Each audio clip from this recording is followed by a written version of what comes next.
Hey folks, my name is John Devietis, and in 2014 I was diagnosed with amyotrophic lateral sclerosis, ALS, aka Lou Gehrig's disease. Basically, it's a neuromuscular disease where your muscles just shrink away. They're not getting the juice they need, and they just shrivel away until you die. Average lifespan they gave, when I got home, I looked it up, and the average lifespan is 3 to 5 years after diagnosis.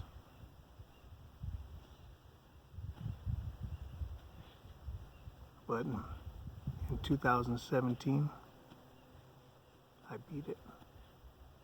I won. Doctors don't know how it happened or why, but I'm going to give you a quick history on it and then go over this new project that I'm working on. Okay? Now in 2013 I started to notice there was something wrong. I would be able to move my toes, fine stuff, but if I looked at them and told them to move, they would not move. I would move, and they just wouldn't do it. But then I started to notice that my calf muscles began to shrink. No matter what I did, I could walk and walk and walk, but they weren't going anywhere. They were shrinking away. I could feel just the loose skin on them. First it started with my right, then it moved to my left. Pretty soon, and then it went into my hands. I lost grip.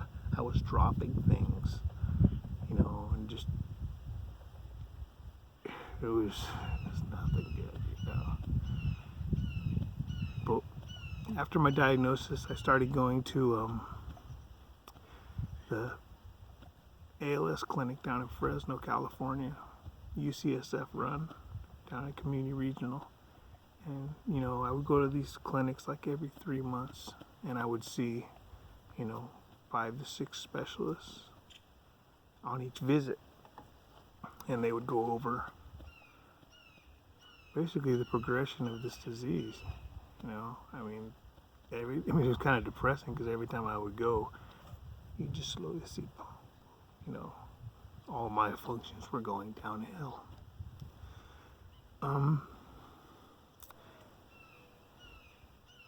In the beginning of 2017, I was down to wearing braces. I had to wear these on each of my legs, lower leg braces, and my knee brace on my right knee, just in order to move. If I didn't wear those, I would actually have to shuffle. And sometimes I would use a walker, which I really hated, but unfortunately, it felt really good when I used it, But I had somebody come talk to me, in early 2017, and in March they actually sent me a wheelchair, a new electric wheelchair, because it was getting to that point to where I was going to be needing it. Now in April 17th, I believe that was the date. It was 3 days before Easter in April 2017.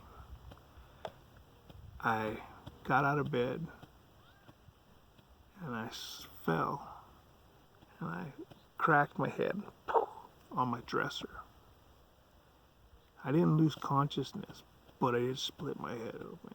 I was laying there on the floor and I could feel the blood flowing, so I got up. It was dripping on my hands, and I was like, shit. And so I went to the bathroom, washed it off. It wasn't that bad. I mean, I didn't need stitches or anything, so I just put a Band-Aid on it, called it good. Lay down and went to, started watching TV and went to sleep. The next day, I got up and I went to the kitchen to go get something to eat. And I came back to my room and I had to stop for a second. I was like, wait a minute. I just walked that. Where before, I would have to, if I didn't have my braces on, I would have to shuffle, you know, like an ice skater. I would have to, you know, or like, you know, somebody doesn't know how to skate on ice. I would have to shuffle and hold on to things as I went, you know. And I was like, what the heck was this, you know?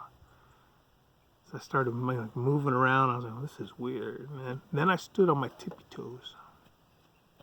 You know, as simple as that sounds. I had not been able to stand on my tippy toes for 3 years. My muscles wouldn't let me do it.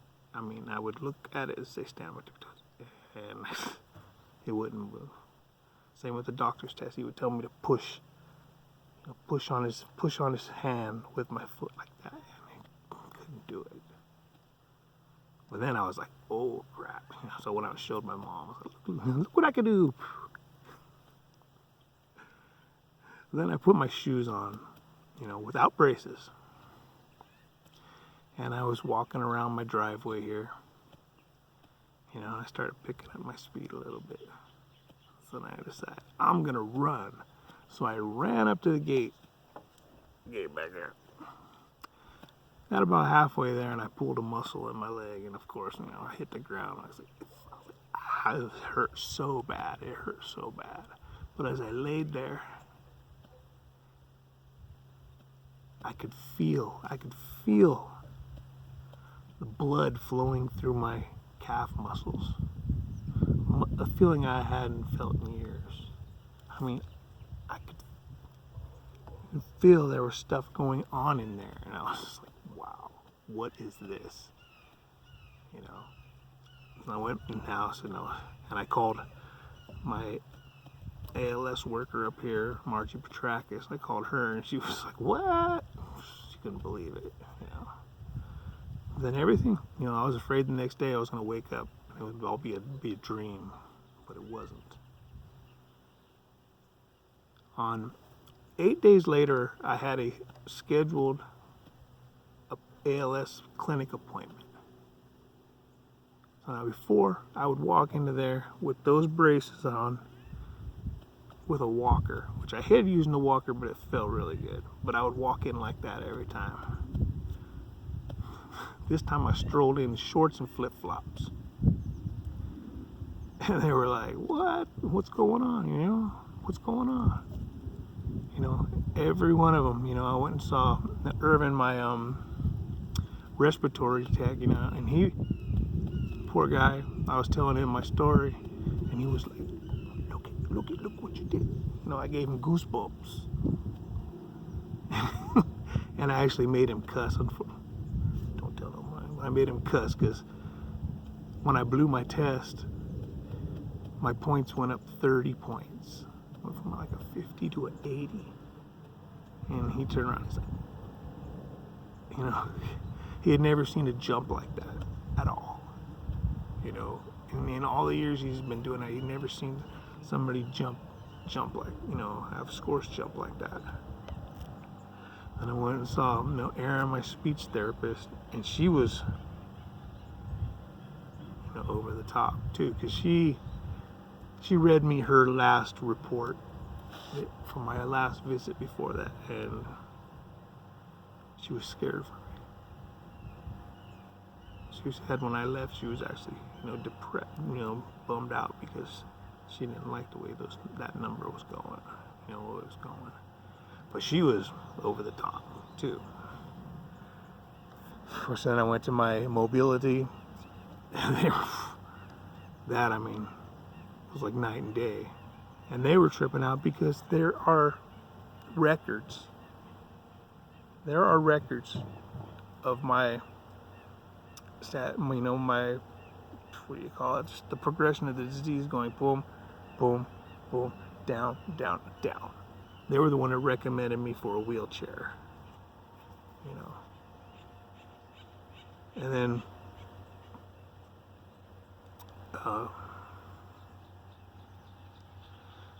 and I finally went and saw the neurologist, the head neurologist there, Dr. Hutchinson. He took, you know, he was doing his thing, and he checked all my reflexes and stuff, and my reflexes came back to where some of them didn't even exist. There were zeros, and they came back.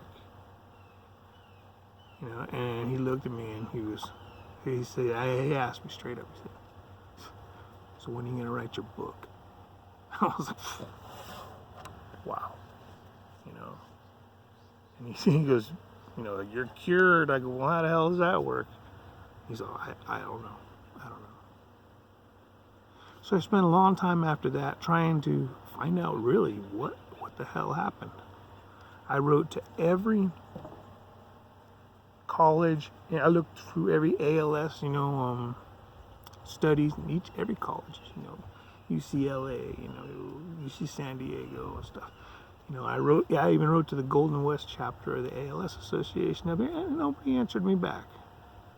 I was like, really? I wrote to the doctors, you know, the show. Nobody wrote me back. I guess they thought I was some kind of kook, you know. That doesn't happen. It doesn't happen.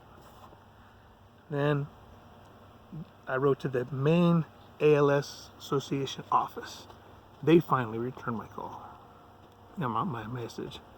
And they gave me the information to contact Dr. Richard Bedlack at Duke University. I guess he's like the rock star of the ALS stuff. And he has actually an ALS reversal unit there. So I talked to him, and he was really interested. And he said, you know, all the ones he has there, he's never had a next day instant change, you know. So I sent him all my records from where the ALS clinic was, and also all my records from up here, my MRIs, my everything, you know. And then basically it was about a year later, almost to the day, a year later, I get a phone call from them, and he said that they went over all my records, and they came to the conclusion that I had ALS, and I am now in reversal. And it's a super rare thing. I mean, we're talking, as for giving numbers here, okay? There are over 6,000 new cases of people being diagnosed with ALS a year. You know, that's like over 15 a day.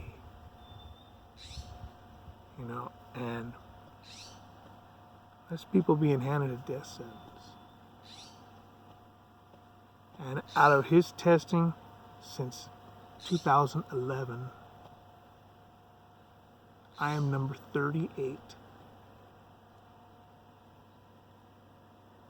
So, I mean, that's my next tattoo. I'm going to get a 38. So now, you know that I'm healing, you know, and I'm getting stronger. I find myself thinking what I'm going to do, you know. Trying to write my book, you know, book, movie, and that's a lot harder than it sounds, you know. So, you know, any good people want to write a book, you know, I'll help me out there. My main project, this is the main reason for this video right here. My main project I'm working on now is called Beating Around the Bush. Now, I'm working on it. I want it to be a joint venture with the ALS Association, the Muscular Dystrophy Association, and hopefully the Honda motorcycle company, or any private, company who wants to jump in and do this. And basically, I would be going from ALS association, I'd be going to events, both ALS and muscular dystrophy, across the United States. I would hope to go boom, boom, boom, and just go all the way across the United States, which would be incredible. And then sharing my story and my feeling, giving them hope. That's one thing that I know for a fact that the people really need. I used to say, there's no happy endings, Well, what I'm looking at is Honda has a motorcycle that I really am interested in. It's called the Africa Twin Adventure Sport. It's basically a bigger bike made for long distances, and people have rode this bike around the world. And it is also made for street and dirt. And my plan is to take the back roads and dirt roads, desert roads, all that, across the United States. And I'm looking to try, to find them to sponsor me. Like I said, the ALS Association and the MDA and whoever wants to do that for the bikes, to sponsor me, and so I can go and share this hope. There would be certain things, that I would need, like, just like,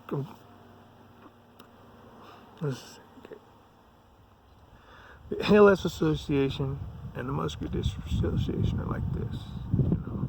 There are, I said the numbers of the people with ALS, and now the Muscular Dystrophy Association, if you remember, like, Jerry Lewis and Jerry's kids. There's 9 different kinds of muscular dystrophy, and I think it's pronounced Duchenne is the one that affects the kids. Remember Jerry's kids. And I would like to go and see them, and speak with them. Now back to the sponsored part. There is more, if I had the funds to do this, I wouldn't think twice, financing this and doing it myself. But being sick for so many years, I have nothing. I'm not asking for anything for myself. I'm just, sponsorship to do this. I would need as I said, the bike, and then that Africa Twin is it's beautiful, red, white, and blue bike, And then I would have to want to get to like a speed shop to look at, like a desert shop.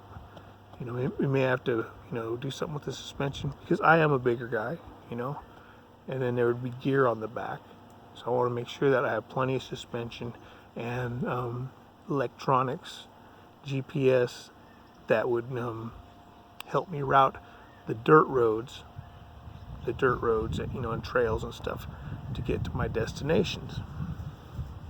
I would also have to get my GoPro cameras or another, adventure camera, because I would be documenting this, all my trips, the rides, and then when I get to the destinations and the events, I would be meeting with people, talking with family and friends of the people whose lives have been hit by this horrible, horrible disease. And putting a face to it. I would also like to, I would need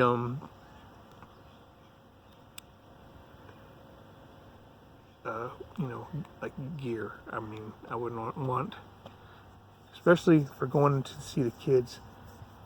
You want to look sharp. Because they see you as someone who's beat the monster. Kind of like a superhero. You're riding up on this red, white, and blue bike. With basically you're like a red, white, and blue type uniform. I would need pants, jacket, helmet, boots, cold weather gear because I would be riding. Basically, it would be a year-round thing. Rain, sleet, or snow. And then of course rain gear. Now, I know it sounds like a lot, but I mean, to give these people hope, let them know that there can be a happy ending. Look at me. I did it.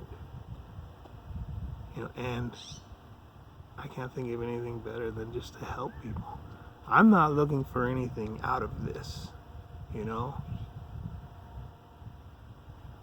All I really would need as far as cash flow would be gas, food, and the occasional hotel room like before the events, because I would be camping out down these dirt roads. I would be camping.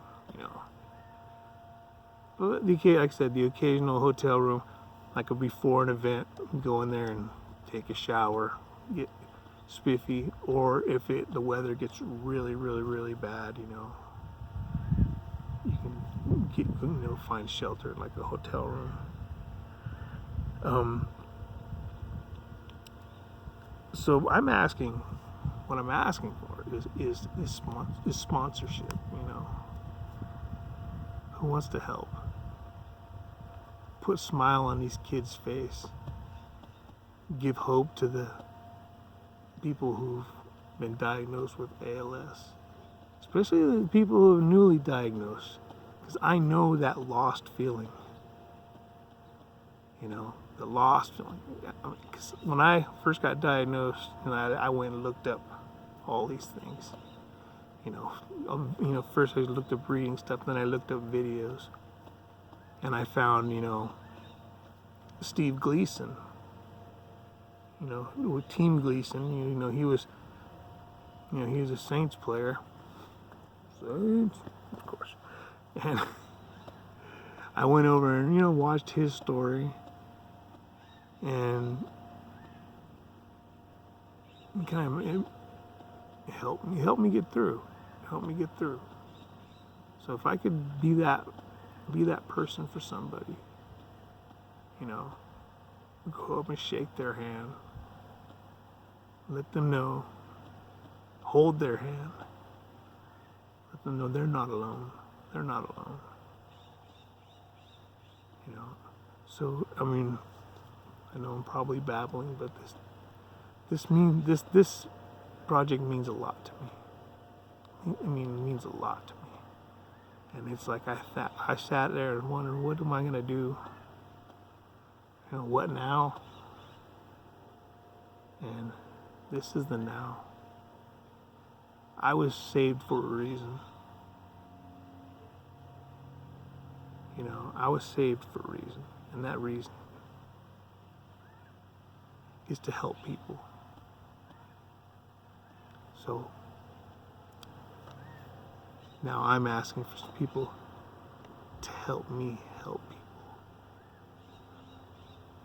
people. If anybody knows anybody, pass this video around, share it to where people can, maybe somebody knows somebody who knows somebody who knows somebody.